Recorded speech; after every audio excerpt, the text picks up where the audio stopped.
Assalamu alaikum muhtaram millatdoshlar. Siz Yangi G'asr kanalында avul andagы yashayış һәм аграр тармакта барган үзгәрешләрне яктыртучы туган җир тапшыруын карыйсыз. Кабат сезнең белән күрешүгә шиксез шатбыз. Бүгенге чыгарылышта Ирешелгәннәр куанырлык, әмма кайберәүләргә кызарырга да туры килде. Аграр министрлыкның еллык коллегиясеннән безнең репортаж. Игенчеләргә, бакчачыларга алтын күзле күбәләкләр ярдәм итәчәк. Ничек итеп? Авыл хуҗалыгы үзәге белгечләре аңлата.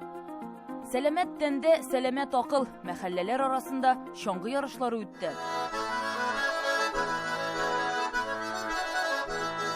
Көтү көткән акчага алган тальян, авыл гармунчылары арасындагы бәйге дәвам итә.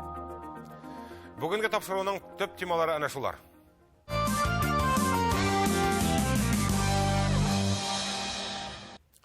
Узган елда Татарстан аграрийларының тулайым продукция җитештерүе 263 миллиард сумнан артып киткән.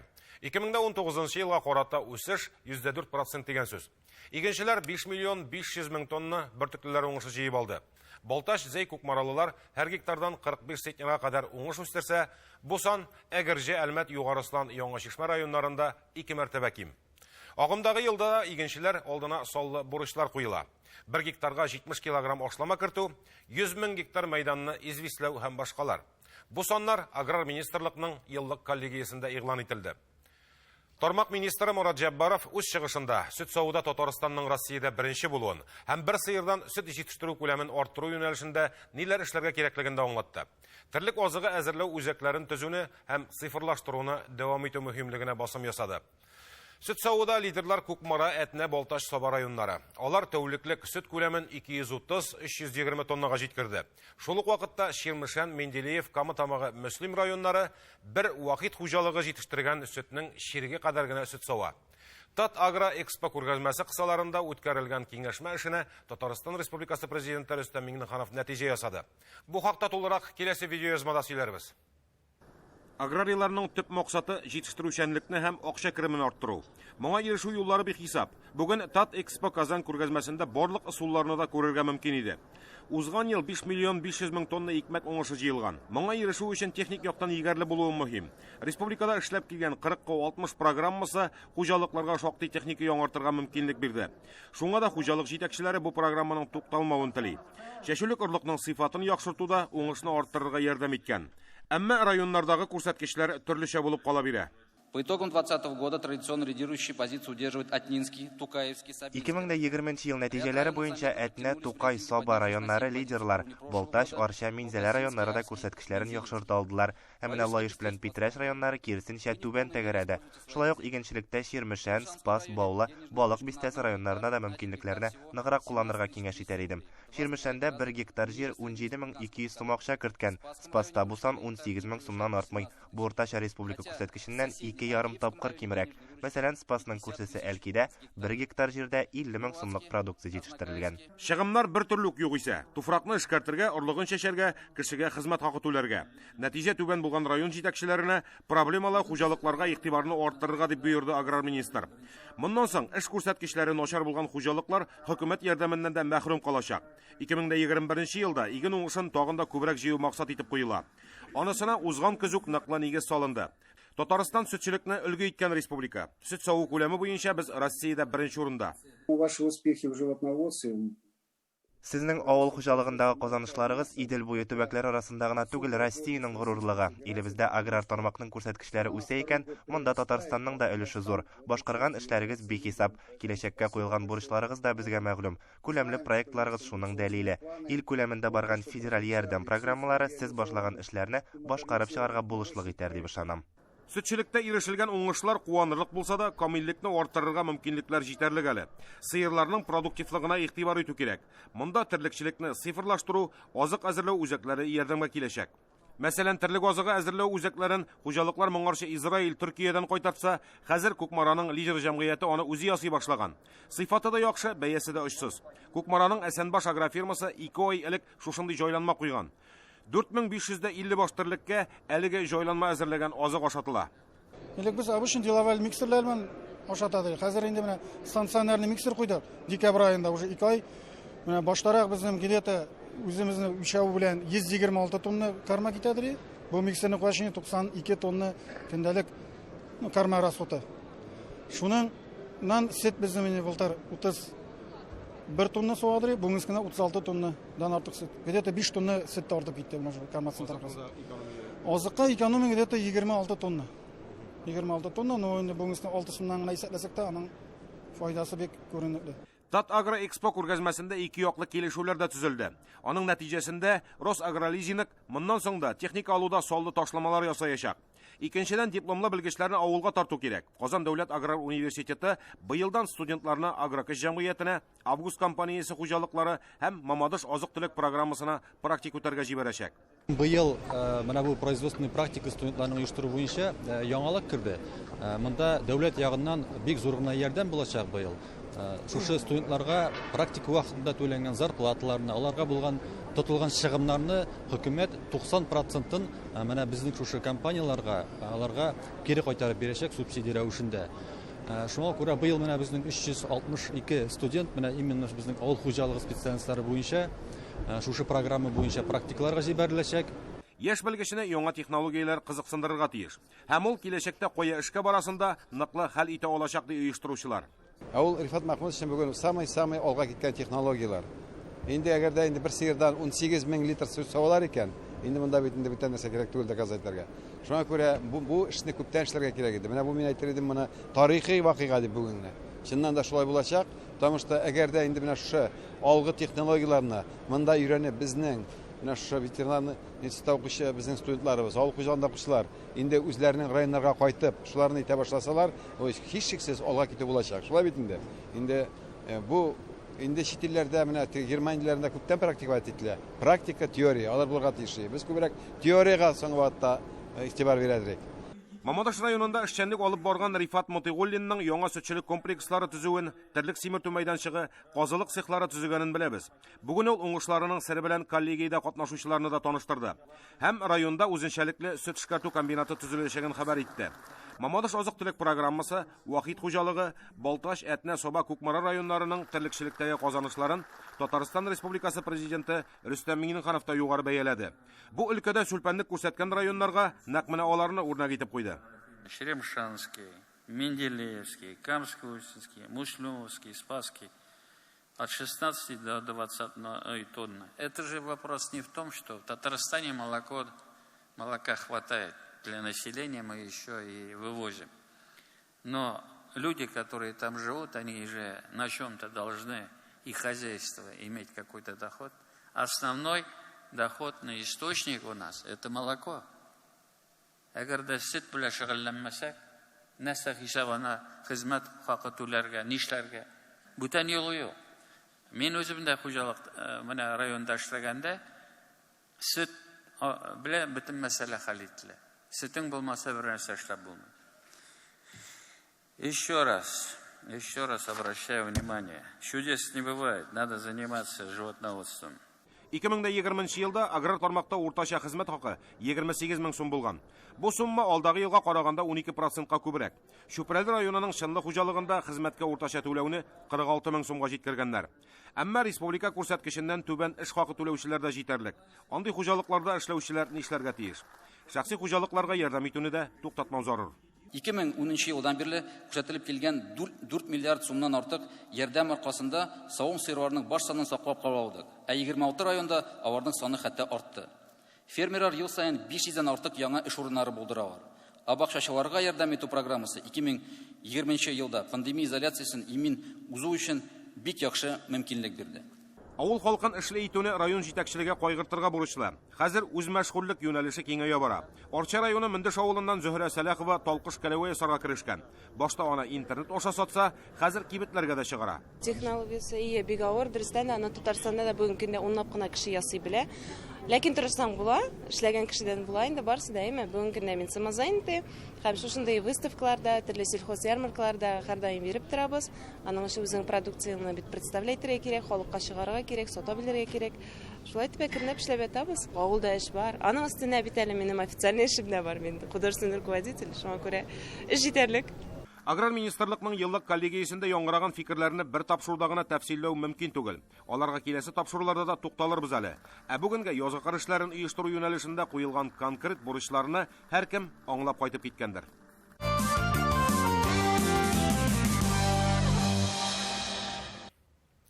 Агу химикаттан тыш корткыч бөҗәкләргә каршы тагын ничек көрәшеп була? Әлбәттә, шундый ук бөҗәкләр белән. Россия авыл хуҗалыгы үзәгенең Татарстандагы бүлеге әнә шундый күбәләкләр үрчетә. Аларны елына меңәрләгән данәдә үрчетеп саталар. Бу бакчачыларда зур кызыксыну уята. Хәзер яшелчәне дә, бөртеклеләрне дә химик ашламасыз, агуларсыз гына үстерергә мөмкин. Алтын күзле күбәләкләр һәм биоашламалар үсемлекләрне яхшы саклый дип белгечләр. Сәламәт уңыш алу һәм туфракны авырулардан арындыру ничек башкарыласың? Үз хәбәрчебез Гүзәл Хөсәйнова бу атнада лабораториягә барып, күбәләкләрне ничек үрчетүләре белән танышып кайтты. Безнең трихограмма ул нәрсәсе белән бик яхшы. Безнең бернинди химик препаратларда, бернинди биологик жидкий препаратларда әйбит корткычның йомырка фазасында эшләмиләр. Йомырка фазасында юк итеп булмый. Менә бу бердән бер ысул. Әмма һәрбер тереклек иясе алдагы көнен кайгыртып яши. Трихограммада корткычларны аша бетерми, запаска калдыра. Ә менә шул запаска калдырганнарын икенче энтомофаг, ягъни файдалы бөҗәк көтеп тора. Без бер банкага салабыз 10 мең штук. Ул примерно ярты грамм. Ул берничә ситадан киселгән күкәй күләме була инде. 10 мең баш әйтүе генә җиңел. Бу алтын күз исемле күбәләкнең серкәләре. Шушы ачык яшел төстәге нәфис күбәләкнең бераз үскән нәниләре үсемлекләрне төрле бит, ягъни тлядан һәм 80гә якын корткычлардан саклый икән. Менә безнең яңа төр энтомофагыбыз ул безнең падизус, хищный клоп, әйбит. Ул безнең Колорадо кортына каршы, Колорадо кортының личинкаларына каршы бик эффектив энтомофаг булып санала. Бары тик бер генә нәрсә сорау тудыра, ул безнең җылыны ярата торган энтомофаг. Кыяфәте әллә ни матур булмаса да, бакчачылар бу бөҗәкне дә үз итәрләр мөгаен. Чөнки ул авыл кешесенең үзәгенә үткән Колорадо коңгызы белән туклана. Яшь падизуслар бәрәңге кортының личинкаларын бик яратып ашый икән. Аларны бүген шәхси хуҗалыклар бик теләп кулланса, калганнарына зур хуҗалыкларның ихтыяҗы зур, ди Айгөл Габдрахманова. Агу химикатлар урынына шушы бөҗәкләрне куллану экологик чиста продукция үстерү дигән сүз. Өстәвенә, ул бөҗәкләр химикатлардан күпкә арзан да әле. Тик моның белән күрше төбәкләрнең күбрәк кызыксынуы аптырашта калдыра. Узган ел зур күләмдә Самар өлкәсендә эшләнелде. Менә шушы энтомофагларны кулландык һәм нәтиҗәсе сөендерә. Менә әйтеп үткәнемчә инде бары тик вакытында дөрес иттереп чыгарырга кирәк, вакытында кулланырга кирәк. Россия авыл хуҗалыгы үзәге белгечләре бөҗәкләр үрчетү белән генә шөгыльләнмәй әлбәттә. Үсемлекләрнең авыруларына корткычларга каршы көрәшүче бактериялар да кулланалар. Монда шулай ук микроашламалар, биофунгицидлар һәм биоинсектицидлар да ясап чыгаралар. Менә мәсәлән, бу метаризиум гөмбәчиге туфракта кышлый торган бөҗәкләргә каршы кулланыла. Бу гөмбәчек үтеп керә тәнислегенә, анда үрши башлый һәм нәтиҗәдә ул тулысынча аны менә капкач кебек әйләндереп алып, шайтырып юк итә. Бүген лабораторияда язга әзерлек бара. Агу химикатсыз гына яшелчә үстерергә теләгән бакчачылар күп хәзер. Ә инде зур хуҗалыкларда шушы юнәлештә эшли башласа, биредәге хезмәткәрләргә эш бермә-бер артыр иде. Ә менә бу лабораторияда әзер уңышны, ягъни бөртекне тикшерәләр. Ел саен 10 меңнән артык анализ ясала монда. Анализ ассортименты бик киң, 200-дән артык. Аларның 70 пестицидлар сыйфаты, тагын 70 продукциядә, туфракта пестицид калдыклары тикшерү. Хәзерге минутта Лилия Хабибуллина кукуруз орлыгында ГМО бармы юкмы икәнен тикшерә. Россиядә геннары үзгәртелгән орлык чәчү тыела. Әмма кагыйдә бозучылар табылып тора, ди лаборатория мөдире. Безнең иң күбе кукурузда, рапста, шикәр чөгендерендә, сояда тикшерелә. Очраганы бармы соң? Былтыр 4 тапкыр ГМО очраганы булды. Кайсы хуҗалыкның орлыгында ГМО табылган, анысы яшерен мәгълүмат. Безнең хуҗалыклар аның белән шаярмыйдыр дип ышанасы килә. Ә башка күрсәткечләргә килгәндә толпан белән зарарланган орлыклар ешышрый. Калдык пестицидлар да табыла икән. Андый пестицидны хәтта бал кортында да табалар. Лабораторияда ел әйләнәсе эш кайный. Менә хәзердә чәчү чоры якынлашкан саен тәҗрибә өстәлләрендә яшел төсләр күбәя. Димәк, орлыкларның тишелешен тикшерергә вакыт дигән сүз.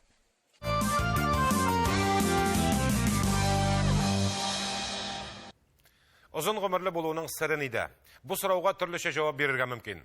Ә менә узган якшәмбе Арча районы Мөрәле авылында үткәрелгән чаңгы ярышында катнашучылар гел хәрәкәттә булу, спортны үз итү дип җавап бирәчәк. Сәламәт тәндә сәламәт акыл. Бу көнне Мөрәлегә төрле мәхәлләдән динне хөрмәтләп яшәүчеләр җыелды. Һава шартларының кискен генә үзгәрүе дә өркетмәгән аларны. Югыйсә, ачы җиле җилекләргә үтеп керерлек иде. Монда инде физик яктан көчле булудан тыш, рухыңның нык булуы да сорала. Ә спорт һәм дин үзеңдә шундый сыйфатларны тәрбияләргә ярдәм итә. Мөрәле чаңгы юлларыннан безнең репортаж.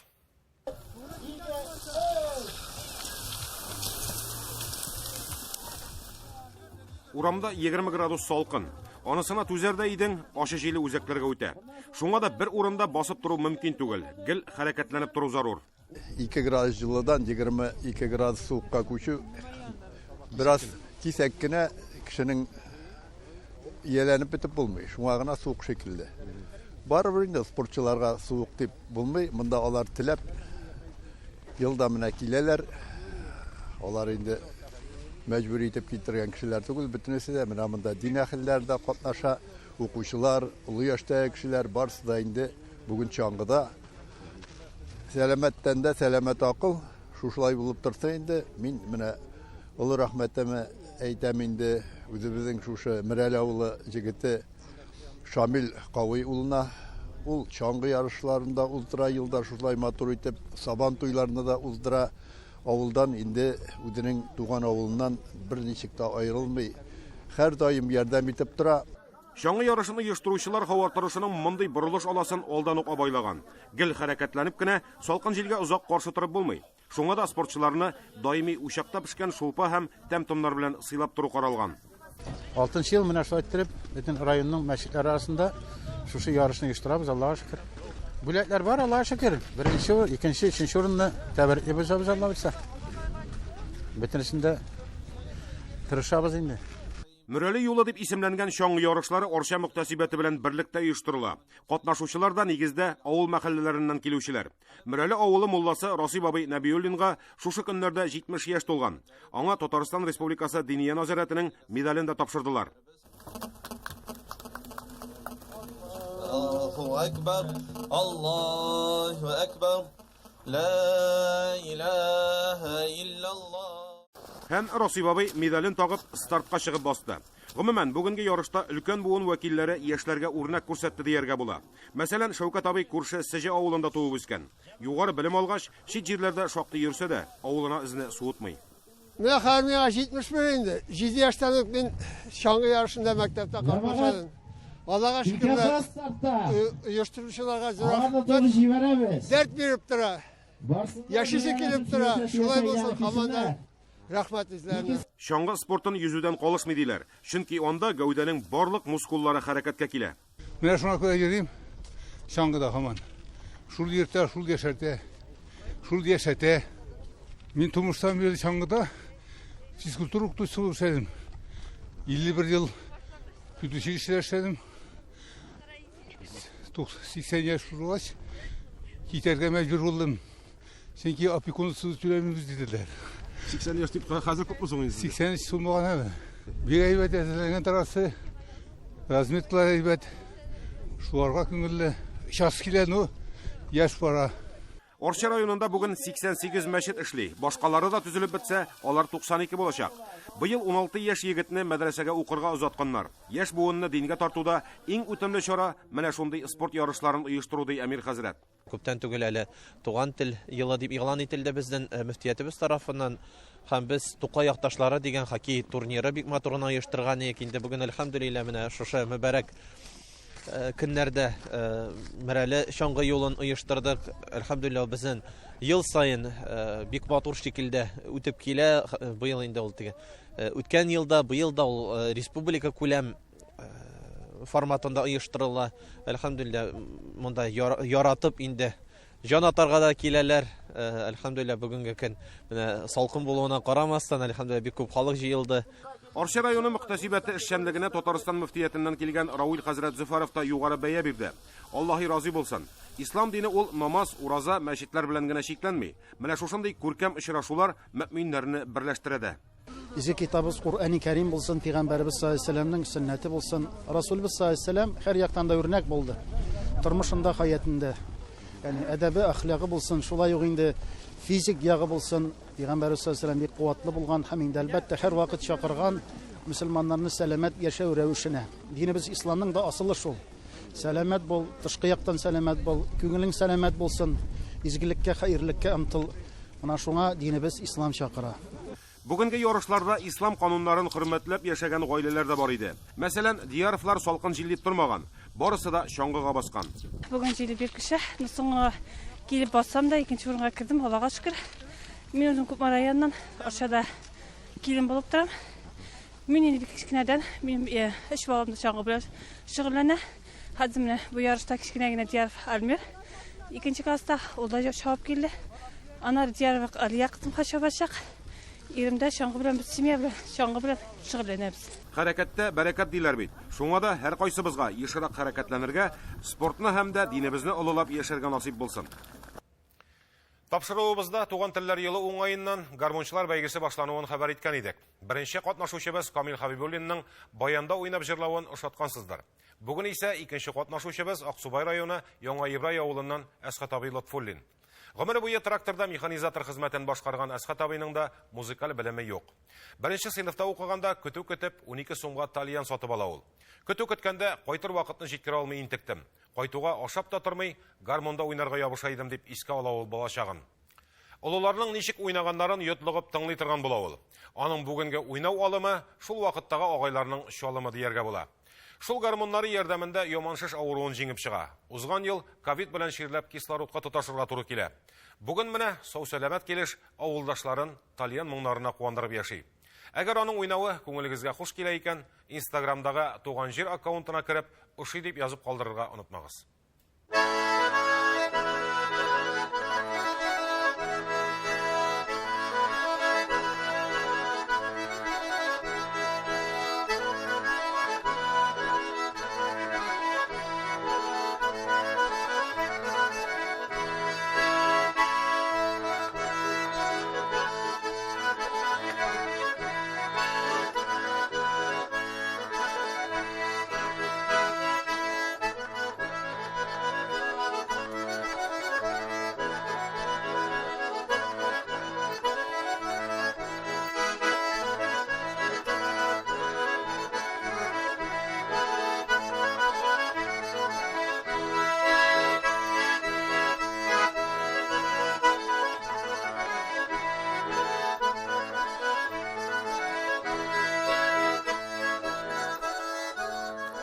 Туган җир тапшыруының бүгенге чыгарылышы тәмам. Аның чираттагысын рус телендә Гүзәл Хөсәйнова алып барачак.